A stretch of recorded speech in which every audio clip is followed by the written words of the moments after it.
project. We are working on putting together a promotional campaign for the MLA 2012 exhibit, um, electronic literature exhibit. It's the first exhibit that will have ever been at MLA conference, and the conference is happening in Seattle in 2012.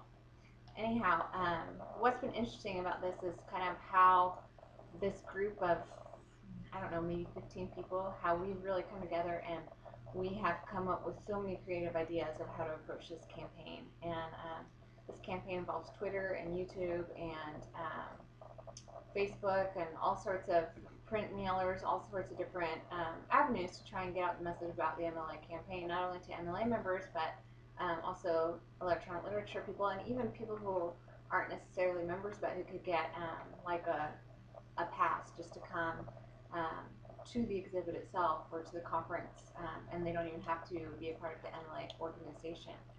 I'm one of the project leaders, and as project leader, I'm not the head project leader. I'm kind of the one who's keeping track of everyone and what they're doing and chronicling everything that we're doing.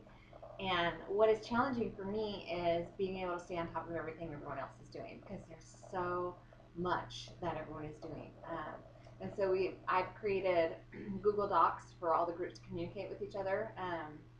And then once a week they post onto a status report doc to say what they have done that week, their deliverables, their opinion on the process, and they can either do it in a video log or so forth to really kind of gauge the whole process and record it so that we can build a website that educates whether it be other students or other educators how to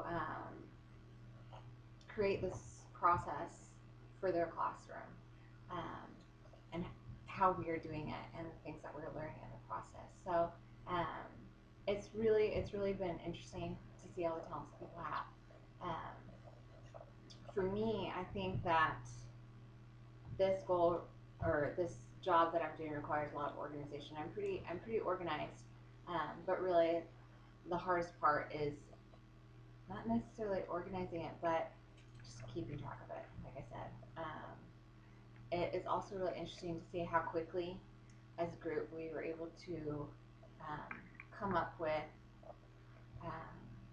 the different ways, the different techniques to go ahead and share that message, and kind of the tricks to do that. Also, we've had to be learning in the process, learning how to set up a fan page or a business page on Facebook, learning tricks of how it would be best to market something and get the word out. And so, like, Facebook page is how you can get additional pages on the Facebook page for free. There are lots of apps for Facebook, but a lot of them cost money, and we're students, and it's not like we have a lot of money to necessarily put into this campaign. I mean, there is some funding for certain things that we're doing, but most of it really is we just have to be creative and come up with ways to do it that don't cost anything, and to have it look professional.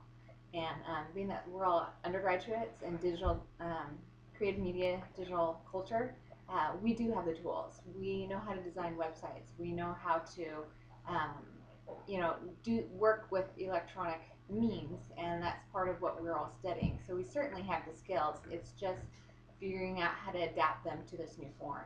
And so that has really been interesting. And what's nice is that, it's such a huge project. We have so many different people with different capabilities that it makes it a lot easier, a lot more fun, and it's really nice to be able to bounce things off of other people and use their different skills. And if someone's weak somewhere, somebody else has the strength to fill in the gap. So it's just been really interesting to see how we're approaching it, and it's exciting to see our team, because everyone is really focused and working hard, and just a group of very talented